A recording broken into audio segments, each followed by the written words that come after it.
So, I hope everybody's doing good today on this beautiful Sunday. It is 90 degrees so far in the Destin, Fort Walton area. And it looks like Santa Rosa Mall is booming today. That's pretty cool. A lot of tourists in town, holiday weekend, Memorial Day weekend. So the people will be around till probably Tuesday before they really leave. And there's been a lot of people since about Thursday of this week. They started coming down. But we've had tourists pretty steady since the partial reopening on stage 1. We've had a ton of tourists because they were still in lockdown in other states, so they came here. If they would only watch social distancing. These people text. This guy's parked in almost both lanes. Texting away instead of watching the street. I don't know how you can do that. I wouldn't want that damn ticket. I sure would. I don't play on the phone while I'm driving. But I had a secretary for years that used to handle all that phone stuff while I was driving. That was pretty cool. But she's since retired, so I don't have that luxury service anymore. Yep, there's people out, that's for sure. It's hot. There might be 5 seconds of rain today, a little car wash rain today. But I went into the Tom Thumb the other day, and the girl that was working the register had 10 teardrops on her face, around 5 on each eye, which kind of freaked me out because I remember back at Platinum in Memphis, we had a guy that used to come in there that had like 3 tears on one eye and 2 on the other, and it was tattooed on, and he was about 45 probably. Nice guy though, really nice guy. And so after he had been coming in for a few months and sitting there hanging out with him, he never bought a dance or anything. We just talked, and I'd sit around, drink soda pops while he drank his beers and whatever. So he used to give beers in buckets. People love that. Oh, there's a whole house here. Look at these people. Obviously have to move. Here is a house full of crap in the street over here for sale. Somebody is definitely moving out. Oh, that's way too much stuff. But anyway, so after he'd been coming in for a while, I finally asked him, why the tear tattoos? And he's like, you don't know what that is? I said, no. He said, I was in the state pen for a long time. He said, but each one of those is proof that I killed somebody for every single one of those. And I was like, huh? He said, yeah, I shed 1 tear over a death. So that's a thing they do. They tattoo tears around their eyes. So when I went into the store the other day and that girl had like 5 at one eye and 5 on the other, it kind of creeped me out, and I thought, she might not even know what that is. So that's like a sign. So I told her, I said, why the tears? I said, you know what those represent, don't you? And she said, no. I said, a death. Each tear represents a death. That you had killed somebody. She's like, really? And I said, yeah. Yeah. It was pretty wild.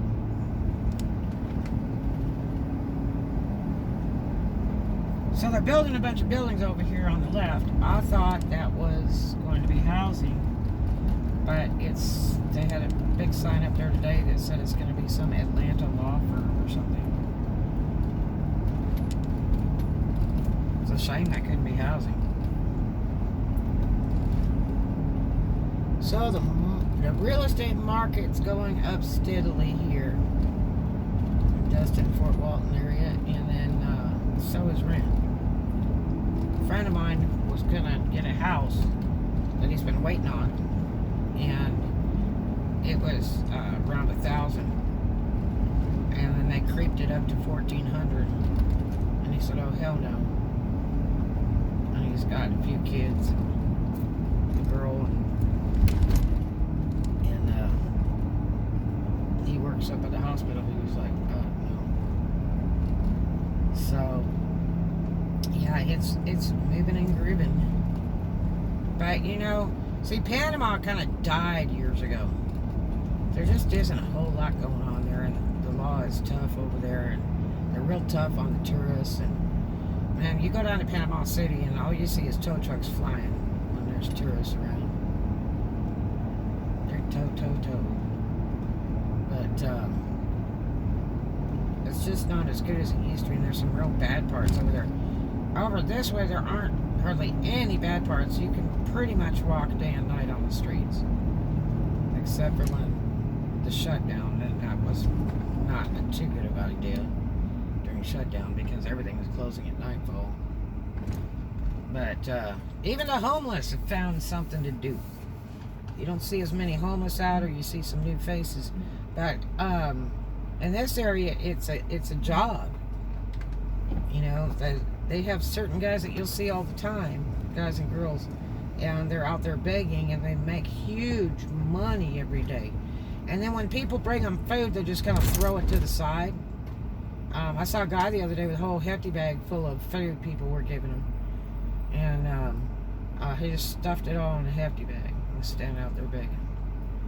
Because usually it's for drugs and liquor, and they do have wonderful homeless shelters and wonderful churches that help people here. But the problem is, you need to be there and report every evening at a certain time. You can't take off and stay at somebody's house. They'll throw you out. You can't be drunk. You can't be doing drugs. They're not going to help you. And they will only help you so many times until they give up. And then they'll just go, "We can't do any more for you." But there's so much. If you go out to Valpy and Niceville, they have like 12 churches out there, and they all work together, and so people can literally go around and borrow their deposit from each church, a little bit of their deposit from each church, and their rent, and their utilities, just to get into a place. But you have to sit around for a while and talk to the preacher, and then talk to this one, and talk to that one. It's a lot of work, but I mean, if you're homeless, you can get it done. They will help you get started up.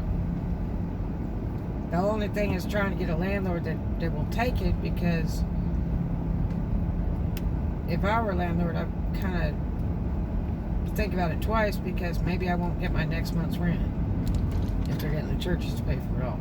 This is Waterfront Mission. It's a big used store, and they have some wonderful deals on furniture and things. Now, it's not as cheap as the church one out at Valparaiso that has been there for a million years that Crosspoint put up. They have a big warehouse store out there, and like most all the clothes are $1 and shoes are like $2, and they get furniture items and things, and they're very, very, very reasonable. It's called Bargain Box is the name of the store that Crosspoint owns. Bargain Box, out there by Eglin Air Force Base. So either I'm driving slow, or these lights are turning really fast. It's one of the two. Now let me go over here.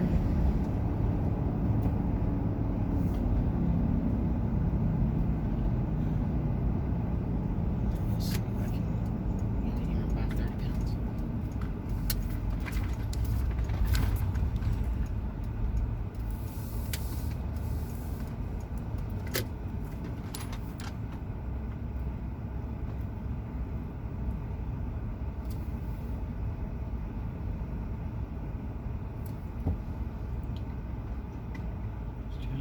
exactly what these people are trying to do.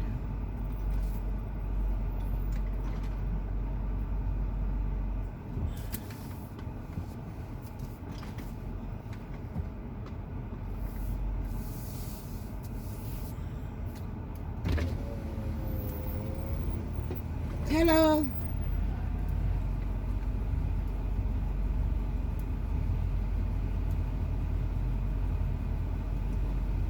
Hello.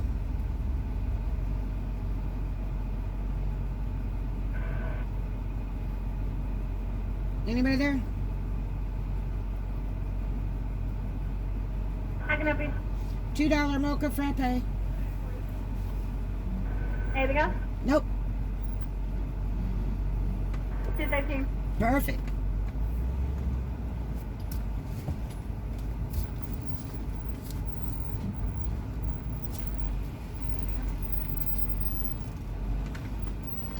Well, that's a miracle from hell.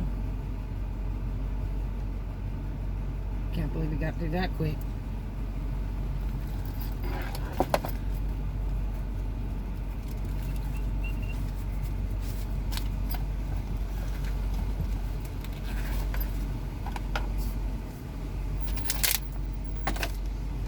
Oh.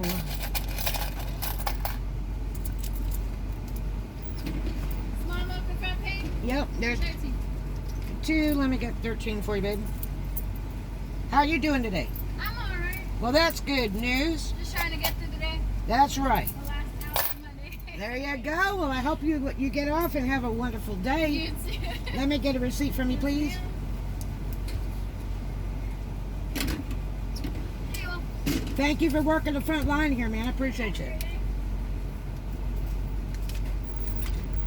It's sad because a lot of these people, they're exposed to all that stuff and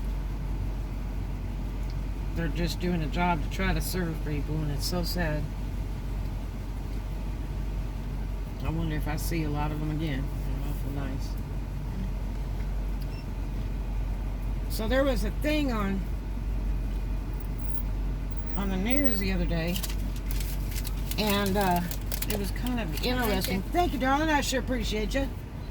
It was kind of interesting. $2 milk frappe. She went through the drive-through at some burger joint and watched the guy look like he photographed the front and back of her credit card that she handed him. And I don't like to do credit cards to drive-thrus because a lot of them will charge you an extra fee. And I just don't like handing people my credit card. I just don't. And I don't even like when they scan my driver's license for stuff. I'm just like, what? You know, because we don't know if their equipment's going to get hijacked. But I went through a thing years ago at Walmart in Arkansas, in West Helena, where that checker took a crayon and a piece of paper and scribbled over the top of my card right in front of me at the checkout. And I said, what are you doing? Oh, I have to have that. You know, because the numbers were raised on the credit cards. And so she just duplicated my card number. She said she had to have that for the checkout. So I went to the help desk and called the manager, and I said, why is the checker using a crayon to go over the top of my credit card with a piece of paper to pick up the numbers? Well, they have to do that. Yeah, well, guess what? The manager and that person obviously were working together, because I had more credit card charges than you can believe. That card ended up being junk because they charged car stereo on there. There was so much stuff charged on that card because I hijacked my number. And because I shop a lot anyway, it's hard to see. So I started saving receipts from then on. No matter what I buy, even if it's dinner, I save receipts. Because you can't trust people, you know. Wendy's has got some new cappuccino drink. I haven't tried that yet. I just don't like going through the drive-thrus and waiting. If there's going to be a whole bunch of people sitting there waiting, I can't do it. Come on, dude, stop dancing. I got to pull in here.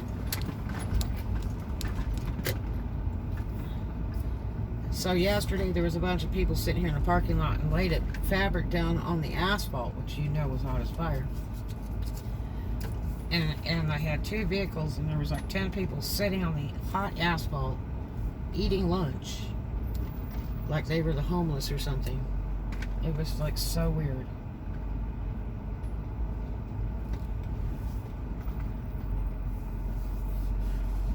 Now some of these guys are real homeless, some of them are not. Look at their shoes and stuff like that, and that'll give you the first clue. I just hate when they come up and start bugging you and asking you for money, or they're mad because you won't give them any and all that kind of stuff.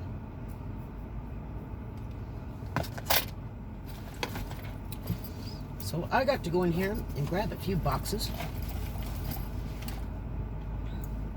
and I'll see you guys in a little bit. Love ya.